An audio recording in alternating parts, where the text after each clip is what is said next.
Bismillahirrahmanirrahim. Assalamualaikum warahmatullahi wabarakatuh. 105,8 Radio SIP FM Inspirasi Keluarga Anda. Selamat siang keluarga SIP dimanapun Anda berada. Senang sekali ya sahabat siar Anda Uci Al-Naziha bisa kembali hadir menemani Anda di hari ini dalam program Beranda Perempuan ya. Dan tentunya Beranda Perempuan ini hadir berkat kerjasama Radio SIP FM dan juga Salimah Kota Padang Peduli Perempuan, Anak dan Keluarga. Nah di hari ini keluarga SIP kita akan ngobrol ya bersama narasumber kita, Ketua Departemen Humas PD Salimah Kota Padang yaitu Ibu Lenggogeni Esos MM ya, yang saat ini sudah terhubung bersama Uci melalui telepon ya. Kita sapa terlebih dahulu. Assalamualaikum Ibu Lenggo. Waalaikumsalam warahmatullahi wabarakatuh, Ci. Apa kabar Ibu? Alhamdulillah baik, Ci. Baik ya, sehat ya. Alhamdulillah kita juga baik. Nah ini untuk aktivitas lancar, aman, terkendali Bu Lenggo? Aman, lancar, terkendali dan agak dar-der-dor ya. Kenapa dar-der-dor? Karena akhir tahun ajaran dan awal tahun ajaran baru. Jadi saya habis di sini ada lagi langsung menemui calon orang tua murid yang sedang trial anaknya sekarang. Masya Allah, dar-dar-dor ya. Yang penting semangat aja ya, insya Allah berjalan dengan lancar ya Bu ya. Amin, insya Allah. Masih banyak Bu. Amin, iya. Nah hari ini keluarga SIP bersama Ibu Lenggo kita akan membahas ya tentang menjaga fitrah mulai dari rumah. Nah ini saya dapat bocorannya tadi ya pas di off air. Kata Bu Lenggo ini banyak nih poin-poinnya sebenarnya ya. Kayaknya bakal jadi series gitu ya Bu Lenggo ya.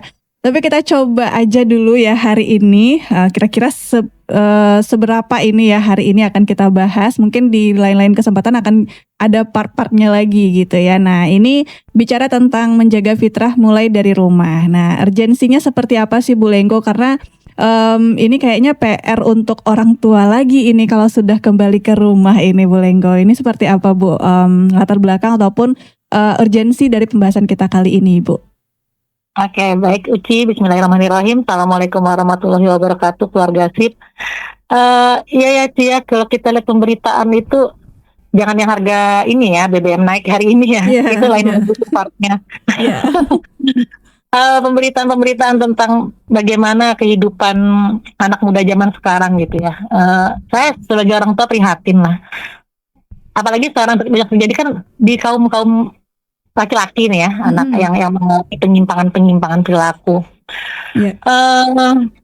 Yang terakhir tuh saya yang agak miris tuh yang di PNJ ya, yang di Jakarta. Bisa seorang anak yang kepergok yang melakukan adegan tidak senonoh lah ya di perpustakaan kampus dan akhirnya ditelepon orang tuanya dan orang tuanya sampai bersujud di hadapan para mahasiswa lain meminta maaf. Itu saya merasa itu titik terendah orang tua tapi level tertinggi Ci. Titik terendah orang tua ketika dia harus mengakui kesalahan anaknya gitu loh. Dia harus mengakui di depan halayak, itu kan pasti kan nggak perkara mudah ya.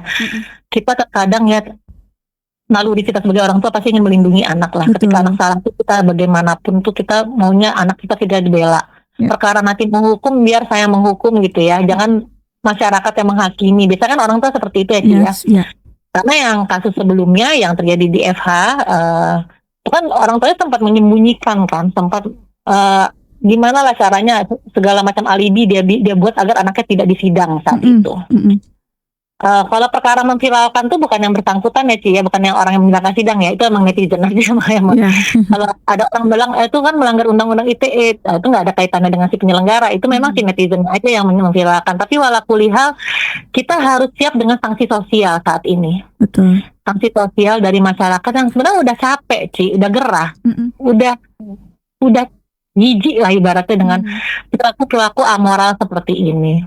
Tapi yang saya salut, yang saya ambil hikmahnya adalah ada kalimat seperti ini dari Bapak itu. Kalau memang kampus emang ingin mendeokan aja nggak apa-apa. Kembalikan aja anak kami ke rumah biar kami didik lagi dia di rumah. Bagi saya itu udah titik terendah orang tua sih Ci, sampai yang udah pasrah kayak gitu tuh. Tapi bagi saya walaupun itu titik terendah beliau sampai bersujud, sampai ibaratnya melepas segala ego dia sebagai orang dewasa lah ya. Mungkin saat itu dia adalah seorang bapak yang mungkin di luar dihormati, dia bertitel, dia punya jabatan, kita nggak pernah tahu kan Ci. Tapi dia memang berani melepaskan egonya, dan level tertingginya adalah dia mengakui salah dan dia minta maaf dan dia mau bertanggung jawab untuk mendidik anak. Itu bagi saya benar-benar apa ya, luar biasa sih, mind blowing banget. Maksudnya saya yang tadinya saya pengen menghujat, saya langsung bilang, ayo Pak, mungkin kalau itu teman saya, mungkin saya akan ngomong gitu, ayo bro, kita sama-sama kita benahin yuk gitu kali. Karena saya salut banget maksudnya gini, nah, kita jangan menormalisasi lah, yang buruk tetap buruk, yang haram tetap haram, yang dosa tetap dosa gitu, nggak perlu dinormalisasi gitu, nggak perlu dicari-cari pula alasan-alasan yang kira-kira kayak ya dia kan begitu pasti ada, nggak mungkin ada asap kalau nggak ada api, mungkin karena ini itu nggak usah, itu di layar aja, yang pasti kita harus sepakat ini adalah perilaku yang salah. Jadi sih saya merasa memang ya saat ini memang sanksi sosial itu perlu sih, karena kenapa, kita nggak punya pedoman hukum yang tegas mengenai hal ini. Kita nggak ada pedoman hukum yang tegas, dan seakan-akan juga kita selalu berlindung di balik kata-kata HAM untuk tidak boleh menyenggol kaum yang satu ini gitu. Tapi harus diingat bahwa bagaimanapun kita tetap punya agama, gitu. Tetap punya koridor, punya norma. Dan saya yakin nggak hanya Islam, saya yakin agama-agama lain juga sebenarnya juga gerah juga dengan fenomena ini. Pun kalau ada yang melegalkan adalah mereka oknum yang memang memakai baju agama tadi untuk melegalkan cara dia. Pernah saya sampaikan juga kan, kalau ketika ketemu pesantren atau sekolah agama yang punya guru kiai ustadz yang menyimpang, itu dia memakai baju agama untuk melancarkan niat jahatnya. Dia memanipulasi itu gitu loh. Bukan agamanya yang salah, justru dia paham orang kalau dengan judul agama akan dengan sukarela, dengan kesadaran penuh menyerahkan anaknya ke lembaga itu, karena itulah orang yang dia percaya. Nah, maksudnya hubungan seperti ini yang dicari titik lemahnya oleh kaum itu untuk melancarkan niat jahatnya, makanya dia memakai baju agama. Jadi bukan agama yang kita permasalahkan sekarang, tapi yang terjadi memang orang nyerangnya ke agama ya. Betul orang jadi nyerangnya ke agama, padahal mereka itu memakai jubah agama untuk melancarkan niat jahatnya gitu. Jadi sama halnya seperti Uci kalau lihat orang kalau sudah kena kasus pidana, apakah itu tipikor ya, korupsi atau apapun, langsung pakai apa? Pakai juga pakai weci kan? Iya betul. Jadi juga agamanya ya. Betul, sekarang selalu memakai casing agama untuk menutup kelakuan jahatnya. Nah, padahal di agama sendiri kalau kita mau balik, justru agama adalah hal yang paling menentang hal-hal seperti ini. Udah diatur nih, biar kamu tidak berbuat itu. Bahkan yang lebih parah lagi kan terakhir, kenapa mau dituin sama diperlakukan seperti itu sama gurunya? Ya karena dia baik, karena dia yang mengajarkan ilmu, karena dia bilang di situ ada keberkahannya. Kan gila tuh Ci. Maksudnya astagfirullahaladzim ya, maksudnya dia mempelintir gitu lah. Tandanya kan ini yang bermasalah dia. Nah tandanya gini Ci, kenapa anak-anak kita dengan mudah tidak ada sensor gitu di otak dia kalau bilang ini nih salah, ini melanggar, ini nggak bener nih, saya harus cerita nih sama orang tua saya nih, ini nggak seharusnya. Nah kenapa itu radarnya kok nggak jalan, antenanya kok nggak berdiri di kepala dia untuk bilang nangkep sinyal SOS gitu loh. Wah ini bahaya banget ini. Nah kenapa? Karena bisa jadi dari rumah kita lupa membekali itu ke anak. Sensornya itu lupa kita tanam, kita install ke anak, lupa. Saking kita punya kepercayaan yang sangat tinggi sama orang. Bahkan Ci, kita itu harus belajar ngajarin anak kita kalau menolong orang itu baik. Sangat ya, menolong orang itu baik. Tapi kalau kita ketemu orang dewasa, Dek sini Dek, bisa bantuin Om nggak nyari kucing Om yang hilang? Aneh nggak Ci? Orang dewasa minta tolong anak kecil. Nah itu sensor itu harus diajarin. Tidak menolong baik, betul. Diberi nggak boleh menolak, betul Dek. Ada permen nih, mau nggak Om kasih permen? Tapi dia harus belajar menyeleksi. Betul. Siapa orang yang layak dimintain tolong, siapa orang yang layak diberi.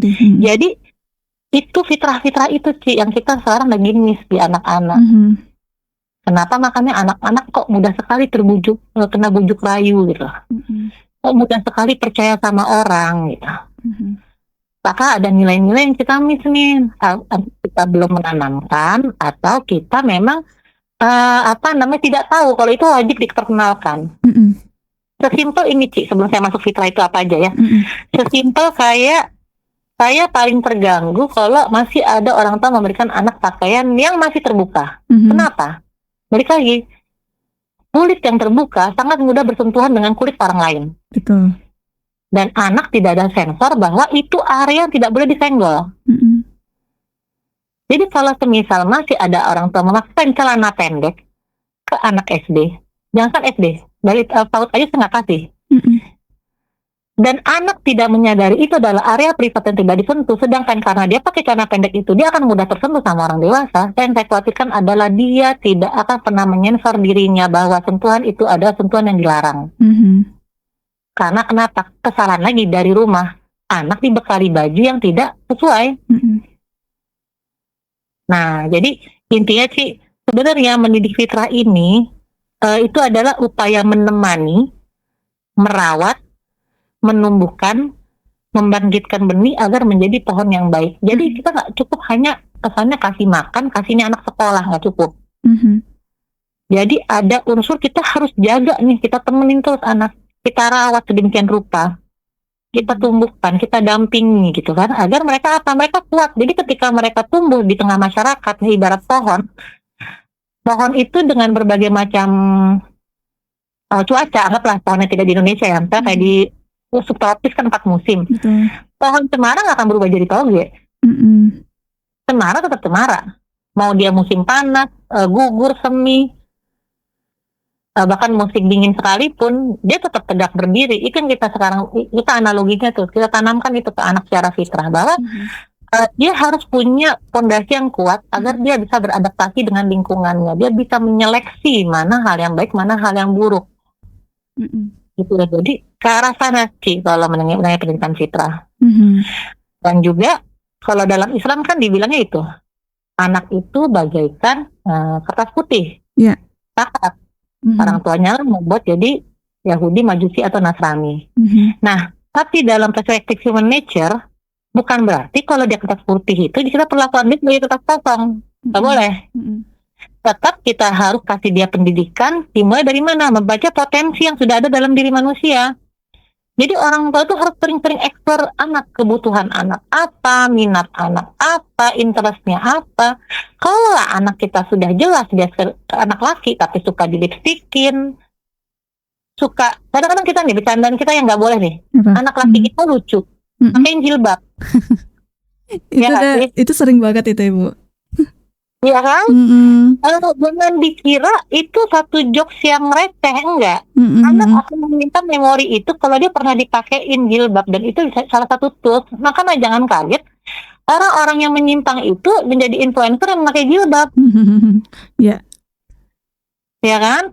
Jadinya harus sesuai dengan fitrahnya, harus sesuai dengan karakteristiknya gitu. Ketika kita mau menanamkan yang namanya kertas putih tadi, kalau kita mau mengisi. Jadi kalau di perspektif yang growth journey, dia bilang bahwa setiap fase perkembangan itu membawa kebutuhan yang berbeda, sehingga proses belajarnya perlu bertahap, terarah, dan relevan. Jadi anak itu seperti spons secara kerjanya. Dia menyerap apa yang ada di sekitarnya. Nah, hati-hati kita orang dewasa. Jangan pula kita kayak anak ini masih kecil. Kadang-kadang saya suka heran ya. Apakah betul ya? Saya nggak tahu. Koreksi saya, benar-benar ada dokter kulit yang mendengar dan bisa pakai saya. Bener nggak sih anak sekecil itu udah butuh skincare yang banyak gitu loh? Kayaknya belum deh. Terlalu dini. Iya kan? Saya bisa melihat skincare itu untuk anak-anak balita itu bisa bertahap-tahap, dan itu di-apply ke anak laki-laki bahkan. Saya nggak paham deh. Saya berpikir apakah aman-aman bahan kimia, apakah memang seperlu itu gitu loh, sepenting itu gitu. Anak, jadi saya rasa proteksi untuk dari sinar UV bagi saya topi yang sederhana kayak gitu sih, payung buat saya ya, buat anak gitu ya. Tapi saya baru tahu juga kalau ada skincare. Jadi kalau sesuai dengan fase perkembangan aja, nggak terlalu mendewasakan anak terlalu dini. Bahkan saya sering melihat, saya juga kaget melihat konten-konten perpisahan SD udah kayak tante-tante gitu. Ya betul. Ya kan, jadi nggak ada fase perkembangan yang semua serba kayak direkayasa aja gitu loh. Nggak seperti nggak naturalnya seorang anak bertumbuh gitu. Nah, ini yang fitrah-fitrah kayak gini nih, Ci. Mungkin dan kita sepele, kita kan kalau saya ngomong gini pasti dia nyaut. Ya kan perhelatan satu tahun sekali seumur hidup kan, tamat SD itu kan, dia perpisahan SD itu kan sekali seumur hidup. Boleh dong dia merayakannya dengan cara seperti itu. Tapi bagi saya ya, kita kalau pergi makin ke negara maju makin santai itu. Iya betul. Tampilan orang. Kayaknya kita aja yang lebay ya. Kita aja yang lebay. Makanya saya merasa apakah sebegitunya gitu loh. Apakah nilai-nilai anak yang paling natural, yang paling basic ini udah benar-benar hilang ya? Sehingga sama orang tua satu didongkrak sama di ternyata mereka tumbuh tidak seperti usianya gitu. Dan juga intinya fitrah bertumbuh itu bagaimana manusia bisa berinteraksi dengan alam, kehidupan dan nilai-nilai, kalau di kita nilai-nilai Islam lah, itu sih intinya. Jadi harus harus selaras gitu. Selaras, anak-anak itu selaras dengan lingkungannya, selaras dengan alamnya gitu. Tidak ada yang menyimpang. Nah, ini yang jadi fitrah ini bisa tertutup oleh semacam kebiasaan gitu ya, kemudian pemikiran-pemikiran dan juga pengaruh dari lingkungan yang menyimpang dari ajaran Islam juga ya Bu ya. Jadi fitrahnya jadi ketutup gitu ya. Betul. Nah, saya mau ngasih analogi barat gini Ci. Uci punya gadget kan, anggaplah HP gitu ya. Di dalam HP itu ketika Uci belum isi sama SIM card Uci, udah ada yang terinstall belum?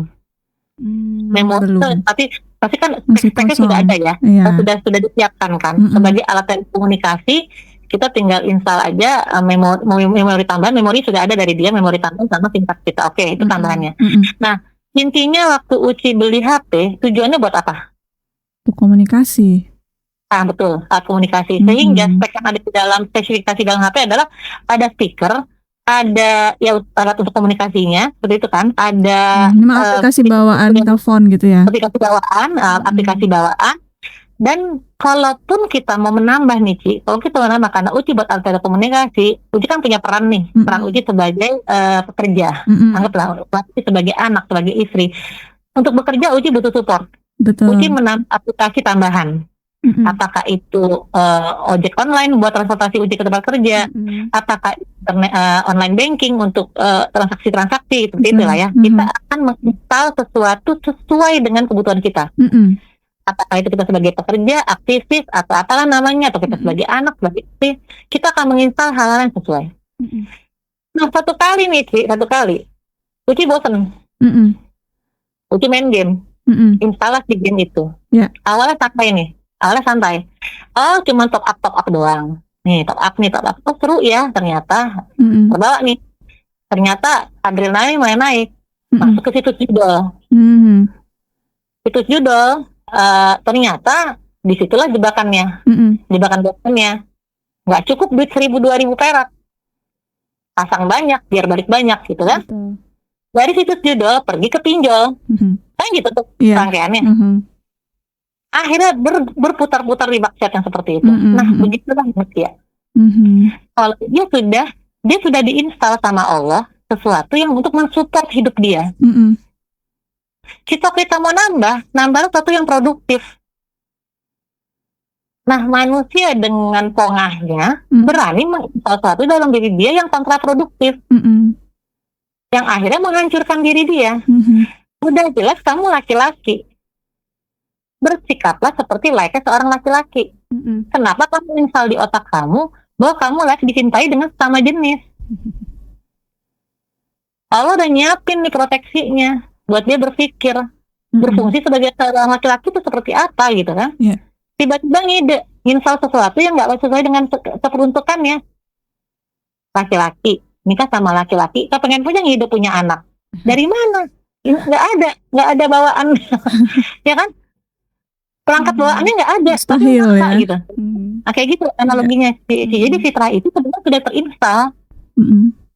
Nah, manusianya aja yang ngeyel gitu loh, maksa, nggak sesuai spek, dipaksa. Oke lah, bisa kayak judul tadi, kayak pinjol tadi. masalah nggak? Siapa bilang itu solusi? Kalau yang si itu pride itu tuh yang lagi heboh banget. Nggak solusi apapun. Sumber penyakit iya, penyakit sosial pasti, penyakit sosial iya, penyakit medis iya. Sumber keresahan masyarakat iya, membuat populasi di muka bumi menjadi menurun iya, rusak semua sih. Tatanan rusak gara-gara itu.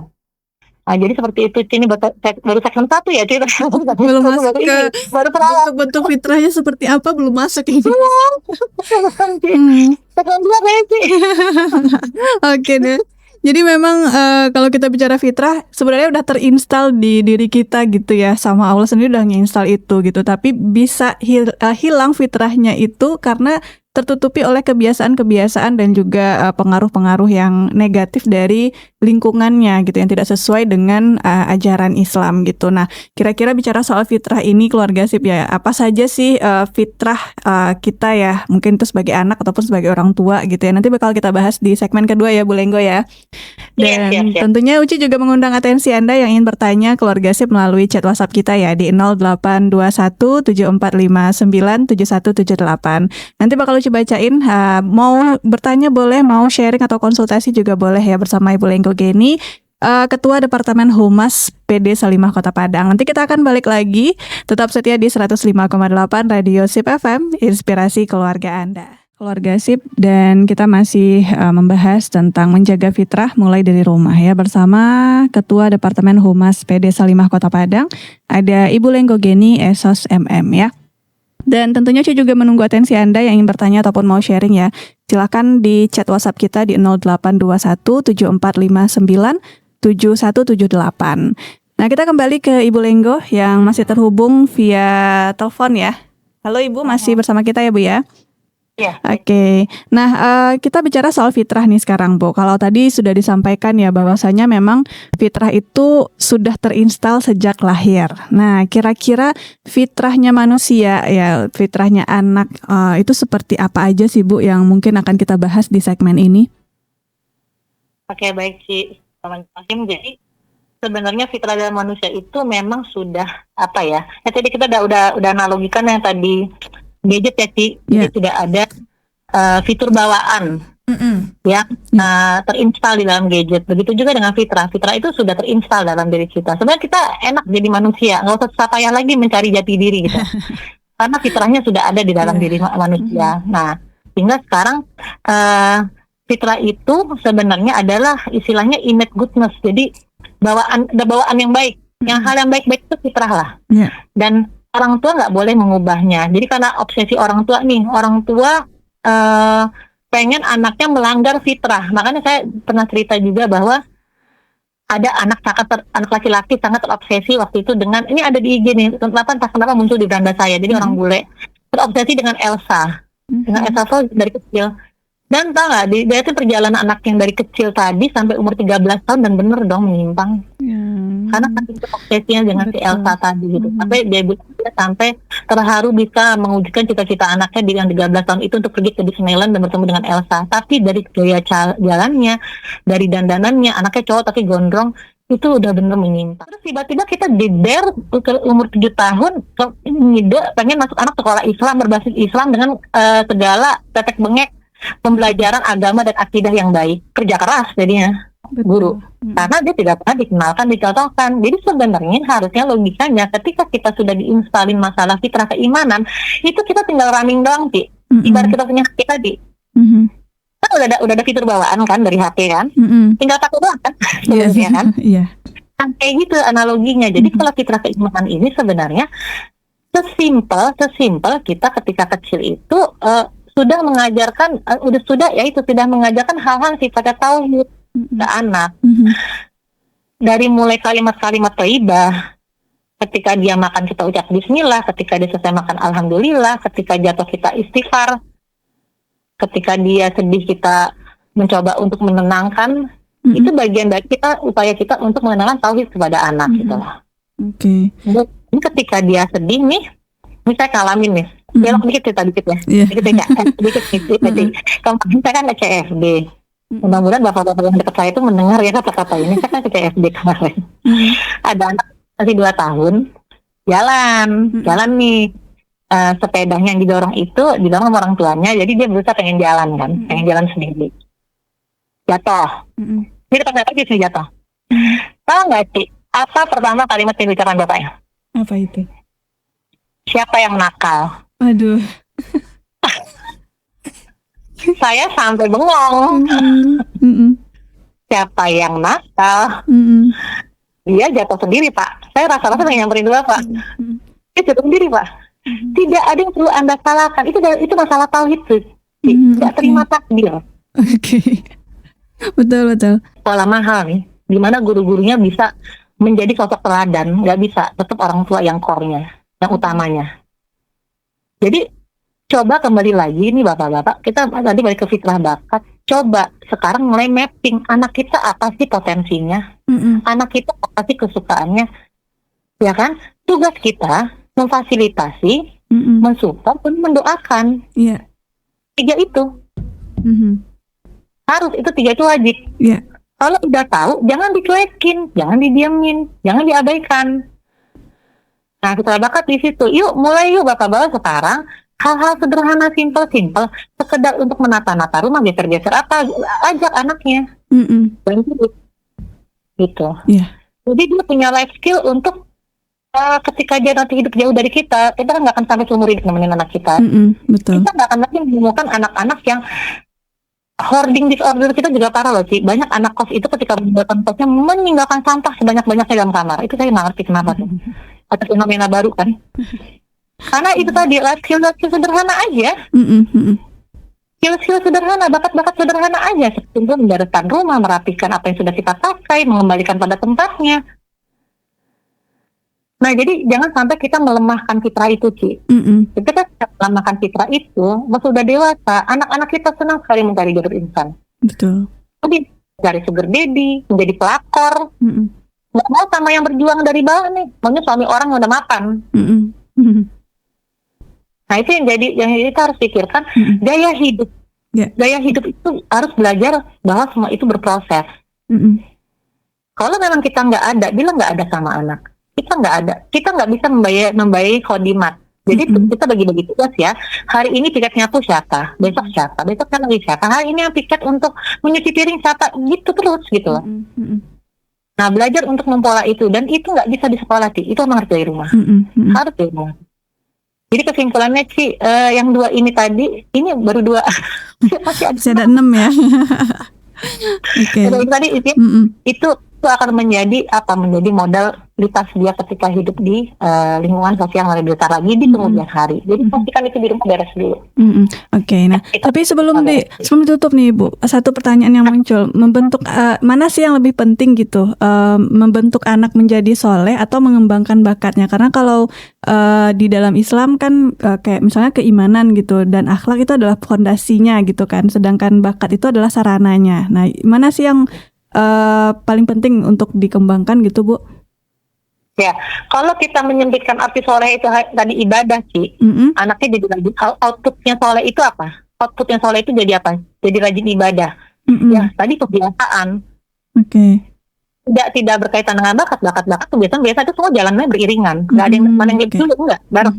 Tapi kalau outputnya adalah menjadi pribadi yang soleh, dia jadi anak yang mandiri, tidak menyusahkan orang tua, dia jadi anak yang benar-benar mampu bermanfaat buat orang lain, dia bisa menyelesaikan masalahnya sendiri.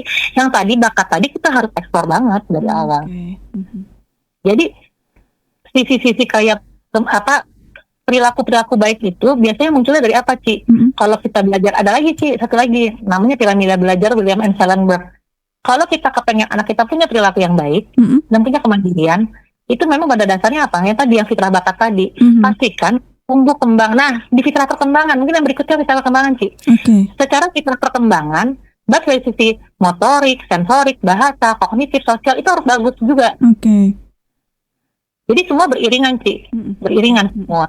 Jadi jangan sampai gini Ci, ada fenomena gini, extend sedikit nggak apa ya, Ya, waktunya. nggak apa-apa Bu. Benar nggak sih, Ci? Padahal saya menikahi pria yang soleh. Saya kalau kesolehan saya nggak meragukan lah, dia orangnya rajin puasa Senin Kamis, dia rajin tilawah, dia sholatnya juga nggak pernah tinggal di masjid. Tapi satu, dia nggak tahu cara memperlakukan istri. Pernah dengar nggak kayak gitu? Pernah. Soleh banget tapi nggak tahu ini ya, untuk ke pasangan nggak ngerti nih gimana caranya gitu ya. Ya, bahkan dia tidak paham bagaimana mengganti popok anak, dia bahkan tidak langsung turun tangan ketika saya kewalahan. Tapi dia soleh. Ya. Nah, kan nggak kawin, Ci. Satu ada kesolehan sosial, satu ada kesolehan pribadi. Kesolehan pribadi dia oke. Tapi kesolehan sosial dia, muamalah dia bermasalah. Nggak bisa satu sisi. Jadi jangan salahkan juga kalau kita betul mengumpat gitu loh. Padahal dia ustad loh, tapi dia KDRT. Ya nggak? Padahal dia ini loh, tapi dia kayak gitu lah. Padahal dia ustad, tapi anaknya satu pun nggak ada yang mau dengerin dia. Anaknya semua rebel semua, nggak kayak orang tuanya gitu, kayak gitu. Coba pastikan lagi, ada social skill yang mungkin miss di sini. Sehingga dia tidak pandai bermuamalah. Secara kesolehan pribadi ya bagus. Kesolehan individual dia bagus, tapi kesolehan sosial enggak.